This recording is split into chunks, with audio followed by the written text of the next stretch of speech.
जैसे कि पहले एपिसोड में हम सब ने देखा था, जांगवे मून पेविलियन से निकलकर सोचता है, उसने कहा पूर्णिमा का समय जब चांद पूरा निकलेगा तब संभल के रहना। तो पूर्णिमा की रात को ऐसा क्या होगा जिसके लिए लूनर किंग को भी संभल के रहना होगा। जो भी हो, अभी मेरे सेफ्टी के लिए मेरे पास कोई भी नहीं है, इसलिए जितना उसे उतना जल्दी मुझे अपने पावर को बढ़ाना होगा। और इसके बाद हमें लूनर गॉड प्लेस का सीन दिखाया जाता है, जहाँ पर 10 लड़कियां बैठी थी और इनको 10 पिलर प्रिंसेसेस कहा जाता है। और ये 10 लड़कियों के बारे में किसी को भी कुछ भी नहीं पता, मगर सभी को ये जरूर पता है ये 10 लड़कियां लूनर गॉड प्लेस के सबसे ताकतवर बीस्टेमर और सबसे सुंदर लड़कियां है। और ये 10 लड़कियां इन दोनों को देख रही थी, जो आकर कहती है प्रिंसेस चांद गिरने वाली है। तभी एक प्रिंसेस कहती है कि ये बात लूनर किंग ने कहा। ये सुन के नीलो वाला लड़की सभी बातें डिटेल में बताती है कि कैसे लूनर किंग ने कहा कि चांद गिरने वाली है। और इसके अपोजिट डार्क पिंक बोलो वो लड़की कहना चाहती थी, मगर लूनर किंग के ऑरा से डर के बेहोश हो गई। ये सुन के सभी प्रिंसेस घबरा जाती है, मगर सभी को शांत कराने के लिए ये फोर्थ प्रिंसेस कहती है, तुम सभी को शायद याद होगा कुछ समय बाद पूर्णिमा का पूरा चांद नजर आएगा। शायद लूनर किंग इसी खतरे के बारे में कह रहा था, हम सभी को इस समय संभाल के रहना चाहिए। ये सुन के सभी प्रिंसेस कुछ देर शांत रहने के बाद इसी फोर्थ प्रिंसेस को गाली देने लगती है। उसी समय फोर्थ प्रिंसेस भी कहती है, तुम सभी ऐसे क्यों गाली दे रही हो जैसे कि मैं गलत हूँ। ये सुन के बाकी प्रिंसेस और भी ज्यादा गंदा गंदा गाली देने लगती है। इसके बाद इनमें से एक प्रिंसेस कहती है, ये बहुत ही बुरा हुआ। तुम सभी को जरूर पता ही होगा लूनर किंग छोटे मोटे बिस्टों की तरफ कभी भी ध्यान नहीं देते। फिर भी हमारे और मून पेविलियन के बीच में जो मैजिक बिस्ट खरीदने का डील था, उसके बीच में आया और डील कैंसिल करके चला भी गया।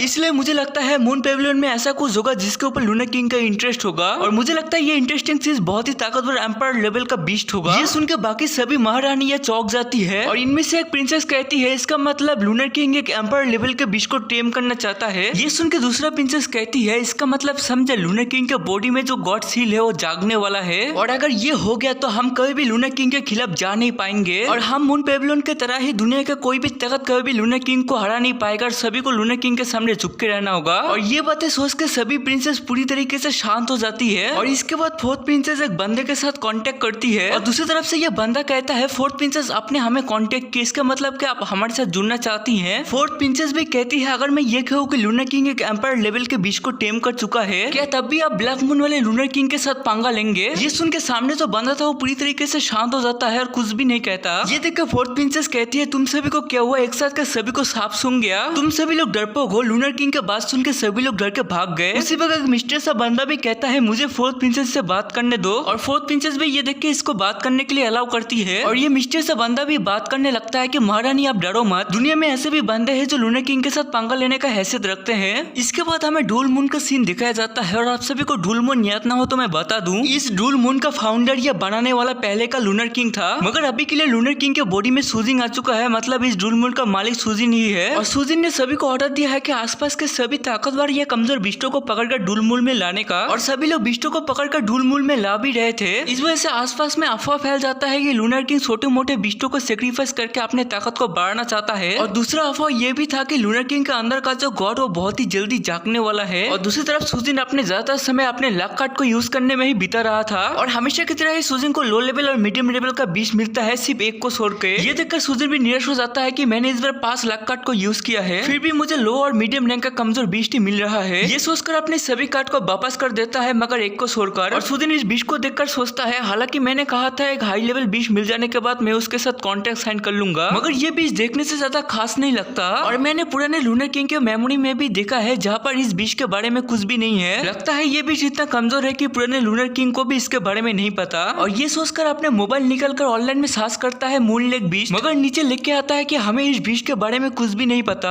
ये देखकर सूजिन भी चौंक जाता है कि ऐसा कैसे हो सकता है, इसके बारे में ऑनलाइन में भी और इंसाइक्लोपीडिया में भी कुछ भी नहीं लिखा हुआ है। ये सोचने के बाद अपने लूनर बुक को समन करके उसके अंदर ढूंढने लगता है। और कुछ देर ढूंढने के बाद इस मून लेक बीस्ट के बारे में जानकारी मिल भी जाता है। ये देखकर सूजिन भी चौंक जाता है, क्योंकि ये बीस्ट 13,000 साल पहले की है। और 13,000 साल पहले ये बीस्ट पूरी तरीके से विलुप्त हो चुकी थी। और इसका खासियत है कि ये सामने वाले बंदे के अटैक को अपने अंदर ऑब्जर्व कर लेगी, मगर इसका भी एक लिमिट है। अगर इसने कुछ ज्यादा एनर्जी अपने अंदर ले लिया तो ये पूरी तरीके से ब्लास्ट हो जाएगी, मगर कुछ समय में ही ये खुद को हील करके पहले की तरह ठीक भी हो जाएगी। और इसका उम्र देख के जांगवे भी चौंक जाता है कि इसका उम्र तो लूनर गॉड क्लैन से भी ज्यादा है। इसका मतलब ये एक बहुत ही रेयर बीस्ट है जो पूरी दुनिया में मेरे पास ही है। तभी तो पूरी दुनिया में किसी को भी नहीं पता कि ये कौन सा बीस्ट है। एक मिनट रुक जाओ, पूरी दुनिया में किसी को भी नहीं पता ये कौन सा बीस्ट है। और मुझे भी तो ऐसा ही एक बीस्ट का तलाश था, क्योंकि अगर मैं किसी भी हाई लेवल बीस्ट को अपना पेट बना लिया तो लोग देखकर पहचान जाएंगे कि ये हाई लेवल बीस्ट तो बहुत ही कमजोर है। और लूनर किंग कभी भी कमजोर बीस्टों को अपना पेट बनाते नहीं, मतलब ये असली लूनर किंग है ही नहीं। और इस तरीके से मैं सभी के सामने एक्सपोज हो जाऊंगा, इसलिए मुझे इसी बीस्ट को अपना पेट बनाना चाहिए। और इस विष के बारे में कोई भी कुछ भी नहीं जानता, मतलब कोई भी नहीं बता पाएगा कि ये विष कमजोर है, ये ताकतवर। हालांकि ये विष अटैक करने के मामले में बहुत ही कमजोर है, फिर भी अभी के समय में मुझे दुश्मनों के अटैक से बचाने के लिए ये विष पूरी तरीके से परफेक्ट है। और ये सोचकर सुजिन ठान लेता है कि ये इसी विष को अपना पेट बनाएगा और अपने सिस्टम से कहता है, सिस्टम इस मूनलाइट विष के साथ मेरा कॉन्टेक्ट बना दो ताकि ये मेरा पेट बन सके। उसी वक्त सुजिन के अंदर जो बिस्टों के रहने के लिए इनर एरिया था, उसी जगह में लूनर बटरफ्लाई सो रहा था। उसी वक्त इस जगह में हलचल होने लगता है और लूनर बटरफ्लाई को खतरे का एहसास होता है। उसी वक्त लूनर बटरफ्लाई के पीछे से बहुत सारा पानी आके इस जगह में भरने लगता है और आप लोग देख सकते हो ये जगह पूरी समुद्र की तरफ बन जाता है। ये देख के लूनर बटरफ्लाई भी डर के कांपने लगती है। उसी वक्त सुजिन अपना खोलता वो भी इसी इनर एरिया में पहुंच जाता है और अपने चारों तरफ देखने लगता है, मगर सुजिन को ये नहीं पता कि उसके पैरों के नीचे से ये मूनलाइट बीच सुजिन को देखे ही जा रही थी। और सुजिन को भी महसूस होता है कि वो भी इसी बीच के साथ जुड़ चुका है। और जांगवे भी सोचता है, आई होप कि ये बीच आगे जाकर मेरा मदद करे क्योंकि पूर्णिमा का पूरा सन आ चुका है। और दूसरी तरफ बाहर इसी पूर्णिमा के रात को ये किलर सुजिन को मारने के लिए आ चुका है। ये बंदा इसी एकेडमी का गार्ड है, मगर असलियत में ये उसी मिस्ट्रियस से बंदे के लिए काम करता है। और इसी मिस्ट्रियस से बंदे ने आज इसको बुलाकर कहा था, तुम एकेडमी के लिए काम करते हो, मगर असलियत में तुम हमारे ब्लैक मून के एक जासूस हो और हमारे ब्लैक मून के सबसे स्ट्रॉन्गेस्ट बंदों में से भी एक हो, इसलिए मैं तुम्हें ये काम दे रहा हूँ। आज पूर्णिमा के रात को लूनर किंग जरूर कार्रवाई करने के लिए बाहर निकलेगा और उसी वक्त तुम्हें लूनर किंग को मारना होगा। और लूनर किंग को मारने के बाद सुन के इस बंदे का डर के मारे फट चुका था, मगर इसको भी ना चाहते हुए भी हाँ कहना पड़ा। इसके बाद ये आ जाता है लूनर किंग को मारने के लिए, मगर अभी भी ये मन ही मन डरा हुआ था कि मैं लूनर किंग के घर से कूदकर दूर खड़ा हूँ, फिर भी अगर लूनर किंग ने मुझे नोटिस कर लिया तब तो मैं गया। उसी वक्त इस बंदे के पीछे बड़ा सा कुछ आ जाता है, ये महसूस करके ये भी कहता है, इस बार तो मैं सच्ची में गया। उसी वक्त दूसरी तरफ सुजिन अपने इनर एरिया से बाहर आ जाता है और अपने लूनर बटरफ्लाई को भी बाहर ले आता है, मगर लूनर बटरफ्लाई नशा किए हुआ बंदे की तरह अजीब अजीब सा हरकतें करने लगता है। ये देखकर सुजिन भी सोचता है, पहले के चांद के रात को तो इसको कुछ भी नहीं हुआ था, मगर इस पूर्णिमा के रात को जैसे कि ये पागल हो चुका है। ये देखने के बाद सुजिन अपने इनर एरिया में मूनलाइट बीच को महसूस करता है और सोचता है, ऐसा हो ये बहुत ही आराम से सो रही है, लगता है इसके ऊपर चांद का असर हुआ नहीं है। उसी वक्त सुजिन को बाहर से बहुत सारे आवाजें सुनाई देने लगता है और सुजिन भी ये देखने के लिए बाहर जाने लगता है। और सुजिन भी बाहर जाते हुए अपने लूनर बटरफ्लाई से कहता है, बाहर जाने के बाद शांत रहना, कोई भी मेरे लिए परेशानी खड़ी मत करना। ये सुन के लूनर बटरफ्लाई भी जांगवे के कंधे पे आके बैठ जाता है। इसके बाद डरते हुए अपने कमरे के दरवाजा खोलने से पहले सोचता है, इस समय घर पे रहने से अच्छा किसी खुली जगह पे रहना सेफ रहेगा। और ये सोच के दरवाजा खोल के बाहर आ जाता है और बाहर बहुत सारे बीच बेकाबू होकर इधर उधर घूम रहे थे और उनके पीछे उनके ओनर उनको रोकने के लिए दौड़ रहे थे। उसी वक्त सुजिन को किसी खतरे के बारे में महसूस होता है, जैसे कि कोई खतरनाक से सुजिन की तरफ बढ़ रहा है। उसी वक्त जमीन भी जोरदार कांपने लगता है और सभी लोग डर के इधर उधर भाग रहे थे। ये देखकर सुजिन भी अंदर से डर जाता है, मगर अपने जगह पे खड़ा होकर खिड़की से बाहर देखता है और बाहर किसी एक बंदे के ऊपर एक ताकतवर बीच ने अटैक कर चुका था और ये बंदा सामने जितना भी घर है वो सभी को तोड़ते हुए आगे बढ़ा ही जा रहा था। ये देखकर सुजिन भी सोचता है, बाहर ये सब कुछ चल क्या रहा है। और बाहर जिस बंदे के ऊपर खतरनाक बीच ने अटैक किया वो बंदा ये किलर था और जिस बीच ने अटैक किया वो बीच भी सामने से आने लगता है। ये देखकर किलर भी कहता है, तुम देखने से एक साधारण खरगोश लगते हो जिसके अंदर चांद का एनर्जी भरा हुआ है, तुम असलियत में हो क्या। और यहाँ से ही मैं ये एपिसोड खत्म करता हूँ, मिलते हैं अगले एपिसोड में।